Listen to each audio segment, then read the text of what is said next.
Hey y'all, this is Mo. And I'm Joy. We are lifelong friends who met in kindergarten and reconnected in Catholic school when we were 12.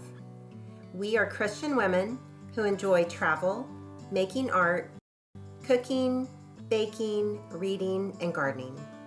We do our very best to practice holistic health, and we love America. So pull up a chair and grab a hot tea, coffee, or chai latte and enjoy the show. Today's job market is different from other times in history. Job seekers face a rapidly evolving workforce with changes in technology, generational attitudes, and even interfaces with AI. Our podcast will offer analysis, real-life examples, interviews, and discussions. We will explore solutions for the current workforce that is impacted by layoffs or just wanting to make a change.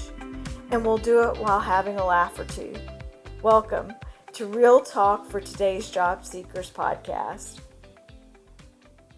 Welcome back, listeners. We have a special podcast interview today with Alex Bergamo. He's a husband, father, grandfather, insurance agent, lead in emergency storm management, 27-year police vet, and an 8-year Army vet.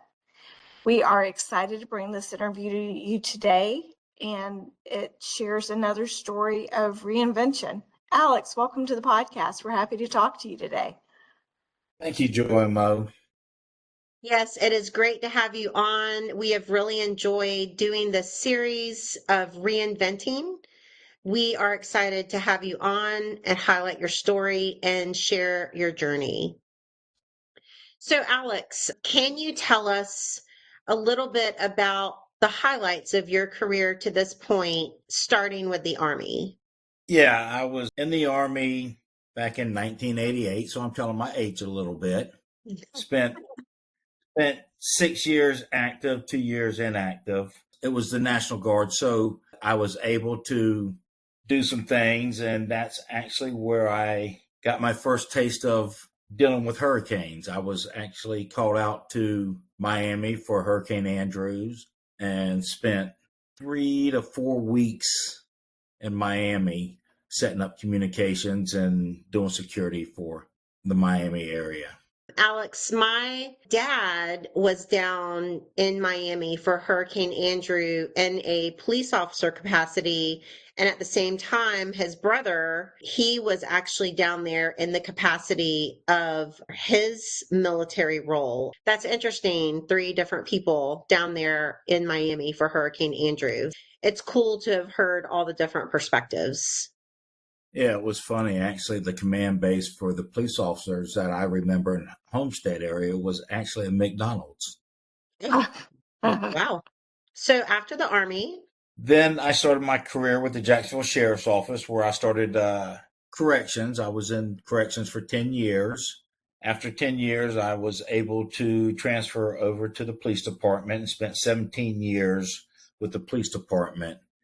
And with the police department, I was also able to do a lot of emergency management with hurricanes. My biggest one when I was called out to Hurricane Katrina, to where we were down there 3 weeks, I think, also, and took over a police department, did a lot of patrolling there, and the devastation was really crazy. It was a lot of, I say fun, it was fun, but it was also seeing just the damage that was done down there was amazing, and the people really enjoyed us being there helping them. So I really enjoyed that. And locally, we had a lot of tropical storms. I don't think we ever really had a major hurricane hit us as when I was on the department, but I was able to start clearing roads. I was on a unit to clear roads. And then in my role at the FOP, I was able to take a lot of food out to the guys out there working later in my career. So we were able to help them and keep them fed up while they were out there for many hours working the storms. awesome. So, Alex, when you were with the police department, your role changed kind of towards the end of your career, and you started working with the event Guns and Hoses. Can you tell us about that experience? You know, it's funny, doing that event is what led me into what I'm doing now. I actually ran an event called Guns and Hoses. It's the second largest police charity event like that in the United States. We would get anywhere from 6 to 8,000 people at that event. It's police versus firefighters boxing. Well, with that event, we had, obviously had to get a lot of sponsors. So I went out and met some of my new sponsors, and one of them was in the insurance business. And he came up to me and he's like, "So what do you plan on doing after retirement?" And I said, "Well, I know one thing I'm not going to do is I did 27 years with the police department, and I'm looking to do something different afterwards, but I just don't know what." And that's when he asked me, "What do you think about getting into benefits in the insurance world, seeing that you help officers in your role here at the FOP? Would you consider continuing to do that?" And I'm like, I was kind of hesitant. I'm like, "Tell me what you're talking about." I said, "I'm not going to be no insurance man." He just kind of laughed. First, he asked me, he said, "Do you have policies?" And I said, "Yeah, I have a bunch of different policies." And I was able to give him my policies. He took it, brought it back about a week later, and was able to show me where I could save like $72 a month and also have a lot more benefit to those policies. Oh, wow.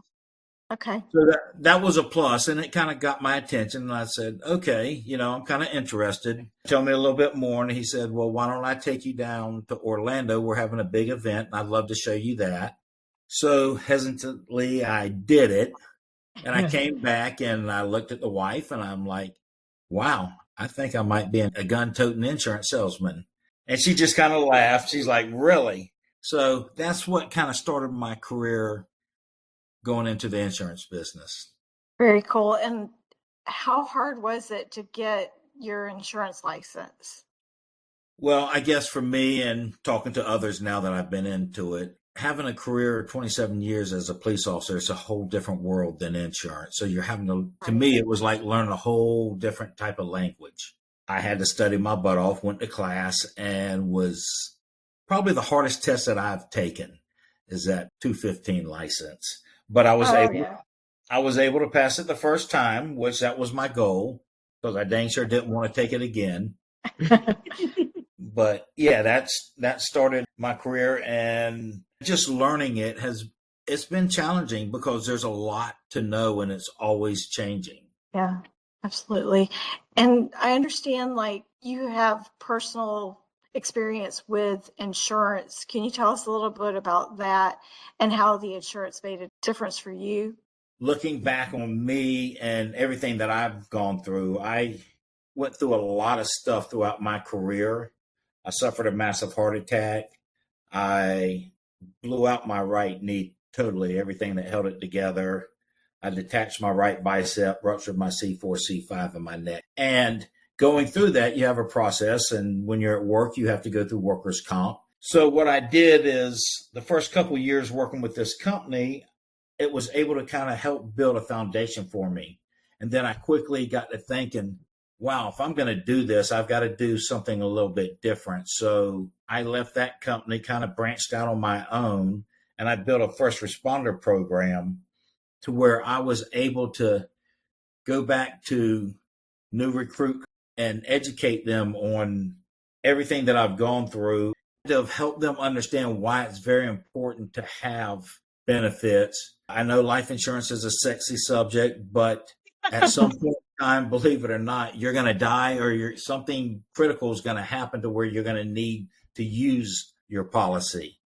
I was able to build that first responder program, and I give them a little bit about my background and then why I got into this. I start out with the benefit side, the life insurance and the ancillary products such as your critical illness, your accidentals, your hospital indemnities. And I talk about that and I go over that a little bit. And then I lead into the next section is workers' comp, because when you're on the job as a first responder, many times you're going to get injured out there, and you have to know what to do when you get injured and how that process works. So for me, I found that out really the bad way. When I blew my knee out, I knew nothing about workers' comp. I just knew that they assigned an adjuster to me. And the adjuster was really a nice person, would always check on me and stuff. And I had no idea that there was a rating to that. And off of that rating, you got paid. So he would tell me everything that I wanted to hear. Little did I know that if I didn't go to the doctor every year, that I would be disqualified from being covered. Oh, wow. Yeah, and I found that out the hard way. And that's when my knee started bothering me. I was able to find a workers' comp attorney, get my case opened back up to where I could do that. So fast forward to my heart attack. That was another situation. So now I knew right off the cuff that I was going to get a workers' comp attorney and continue with that case. And I have done that. And then you have options at the end of your career, whether you want to get paid out from this or you want to continue with the workers' comp throughout your retirement. You just need to know everything about workers' comp and what to do. It's very important to me. Yeah, absolutely. And it sounds like you've been there, you've done that, you've gone through all the challenges. And I would have thought that it would be more cut and dried. And I would have never thought that you have to continue going to the doctor to continue seeing benefits. And the fact that you had to take it to litigation too, you know how to do all that, and you know how to walk somebody through it if they need to go through it as well. So very cool. Absolutely. Well, we're going to shift directions a little bit, and I want to talk to you about the challenges of entrepreneurship. What do you think has been your greatest challenge as a new entrepreneur? Like, is it learning the new skill, keeping up with the changes, learning the systems, the technology, or is it more intangible like motivation and resiliency and overcoming stuff? What do you feel like has been your greatest challenge with all that? Actually, I think it's a little bit of everything you said combined in one. Wow. Okay. Starting out, it was all about learning and understanding how benefits work and knowing what you can and can't do. And you got to be able to talk to your clients about this. And then moving forward with me being a retired police officer, I was under the impression, hey, I'm a retired police officer. I wore their boots. I can just go into all these places and get this stuff done. Well, it's not that easy either. I mean, you have to jump through hoops to be able to do that. It's been challenging. It hasn't been as easy as what I thought. But when I get in there and I'm able to do a class, it's very gratifying because I know I've left there giving them some good information and being able to move on. Just a quick moment to thank the sponsor of today's show, Bergamo Protects. Alex is currently building out his educational calendar for 2026. If you're a first responder or an agency in the greater North Florida area, so we're talking St. Augustine, Jacksonville, Daytona, Lake City, Tallahassee, and all of you smaller towns in between, he has a few slots left, and his staff would be happy to arrange Alex to come out and give an educational seminar free of charge. Alex will not only share his experience, but he'll also talk through topics like life after law enforcement, building and protecting your financial buckets, pensions, rollover options for 401k and drop, thinking about and planning for life's what-ifs like major injury and illnesses of first responders. The best part of having Alex come out is the peace of mind that he provides to first responders and their families. You can reach Alex through his website, thefloridashield.com, and you'll just hit that first responders tab up at the top, or on his Instagram at Bergamo Protects. That's GAMOPROTECTS. Thanks, Alex. Thanks, y'all. So those have been some of the challenges, really, is understanding how each department works and getting in front of their officers, and then CRMs that we're dealing with. Yeah, absolutely.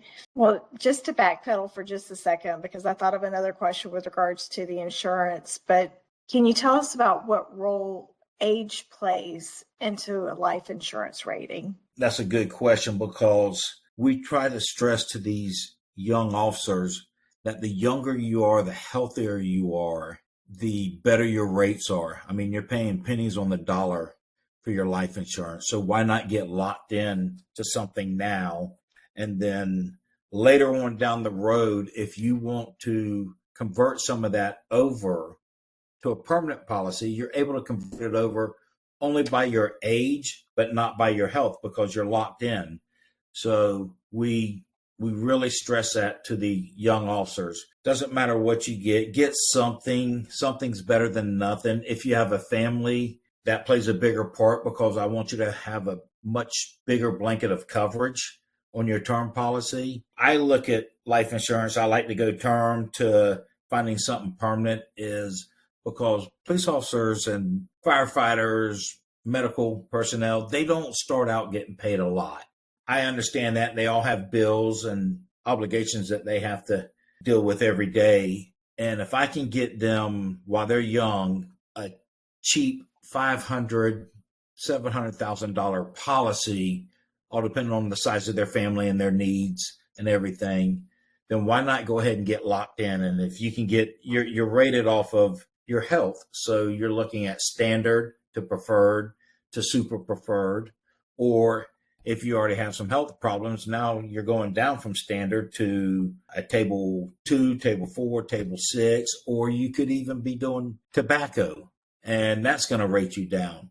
So if I can get you a good rating while you're young, you're going to lock in your rating, and then everything else after that is just going off your age. And I try to impress upon them, if you're going to look for something permanent, give yourself a few years, 3, 5 years, and then let's talk about getting you something permanent, because the way I see it is as you get older, you get into your 50s and 60s, debt should be coming down. Your kids should be out on their own and you don't need as much coverage. That's what I try to explain to them. Right. And it's number one, a type of savings account, or it could be, right, if you maintain your health. But also, I think it's really important for the younger folks, especially, to get into the discipline of paying a life insurance or of putting aside stuff for the future. And this is a great vehicle with which to do it. Exactly. And a term is just what it says, whether it's a 10-year, 15-year, 20-year, 30-year term. At some point, your term's going to come up. And when your life insurance turns out, you're not going to be able to pay what the premiums are after that term. They're going to be too expensive.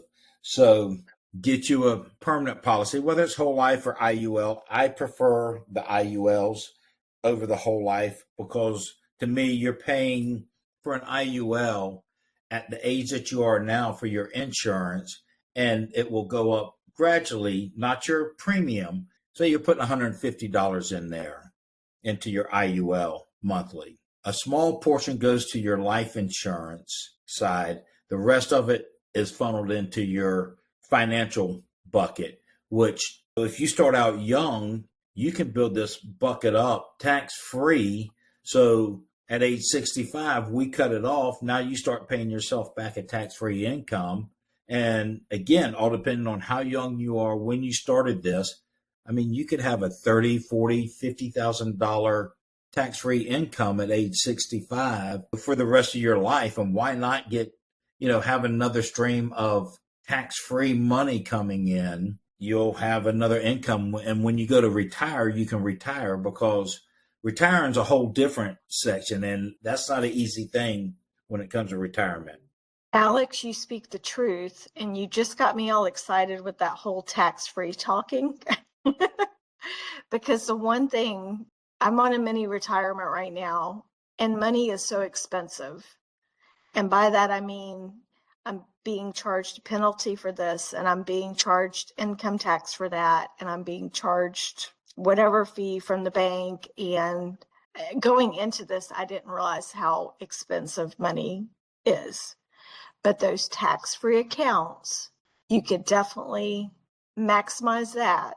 I wish I would have set up my buckets a little bit differently going into some of this, doing the Roth IRAs, doing the IULs, doing the stuff like that.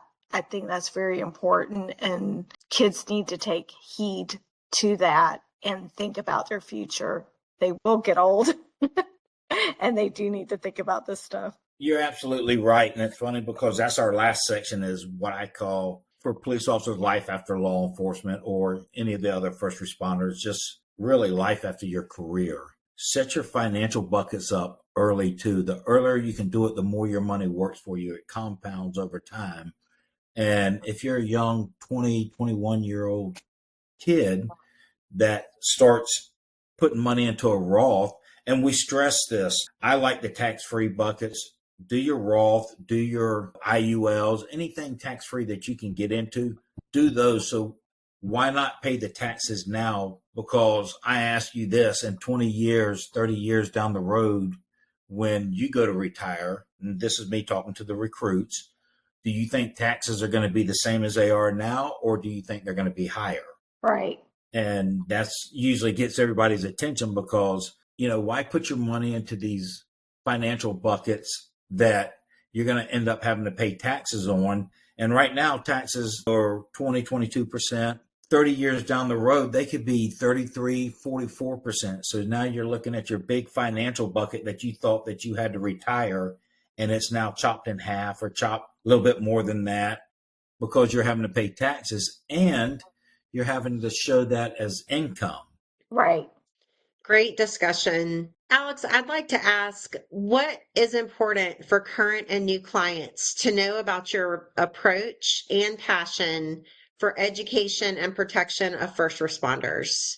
With me being through everything, all the injuries that I've been through, and my whole family is either police, fire, or on the medical side. Stepfather, my grandfather retired from the Jacksonville Sheriff's Office. My father-in-law and my grandfather-in-law retired from the Jacksonville Sheriff's Office. We have a fireman in our family, and we have numerous medical people in our family. I have a big drive for what I've been through to educate first responders on the proper reason to have benefits. And it's not just for their first responders, it's for their family, it's for their friends, anybody that they know. I love doing this because I can lay my head down at night knowing that I've helped someone out and I've given them good information, because I've seen guys come in to the department, and I call them suit and tie guys. They're always wearing comfortable shoes, but they'll throw down a sheet of paper and say, "Oh, y'all fill this out." And the way I look at it is, it's not a one size fits all. Everybody has a different need, whether you're single, you're married with kids, what have you. And I try to explain that to them. So we really push on sitting down with the client one-on-one to be able to go over what their needs are and what they really need.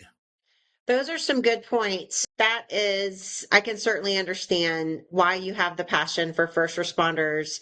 And it's great to know that you also work with non-first responders as well through referrals. So you're not limited to first responders.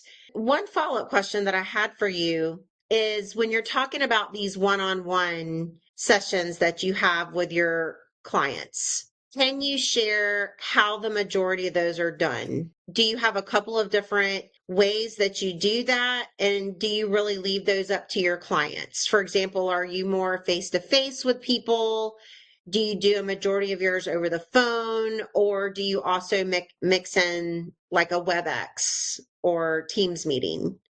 I usually do it either over the phone or face to face. It's whatever the client feels comfortable with. But what Okay. I'll do is, when I talk to them, if I'm in front of them, I give them a form to fill out to where they can mark what they're interested in. I'll go home and call them, or if it's noted on there to set up a meeting with them, we'll do that. But what we do is we go off of that form and we find out what they're interested in, and we go more in depth, whether it's life insurance, whether it's setting up a Roth, whether it's ancillary benefits such as your accidentals, your disabilities, your hospital indemnities.